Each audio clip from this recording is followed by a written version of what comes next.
Hello and welcome back to another episode of Aquarionics. Today we are featuring the 55-gallon tall semi-aquatic tank again.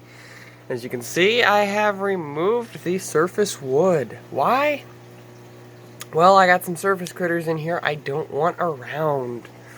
So we're going to talk about springtails today. Springtails are these little tiny mite-like creatures, and I know it's kind of hard to see in the video. But if you look at all those little tiny dots on the glass, right above the waterline, you notice how the pattern of them keeps changing? That's because those are moving. They're little tiny little white, gray, brownish looking like mites right at the water surface.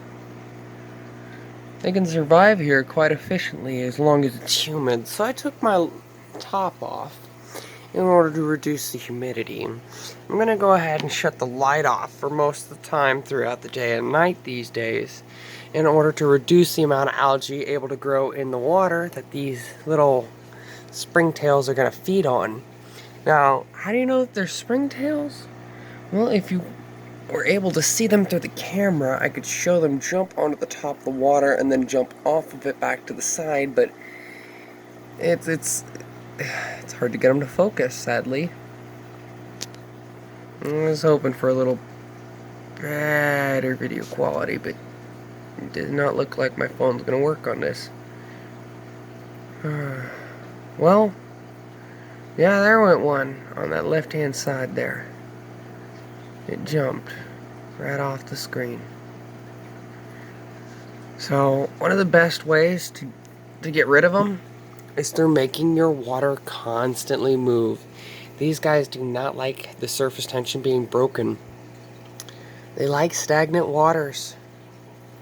So I didn't intend to end up with these critters, nor am I sure how I ended up with them.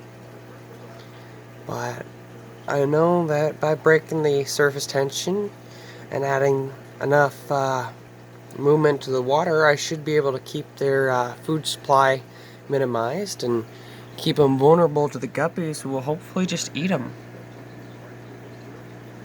These springtails are not something I'm looking forward to having for very long, but I will have to get rid of them. They're in the crayfish tank. Don't know how they originated in here, but we're gonna get rid of them in here. We don't need this. We just don't need this. So I'm gonna hook up a few extra air pumps and just keep doing 20% water changes every few days, and well, we'll see what we can do to get rid of them. Have a great day, and thank you for watching Aquarionics.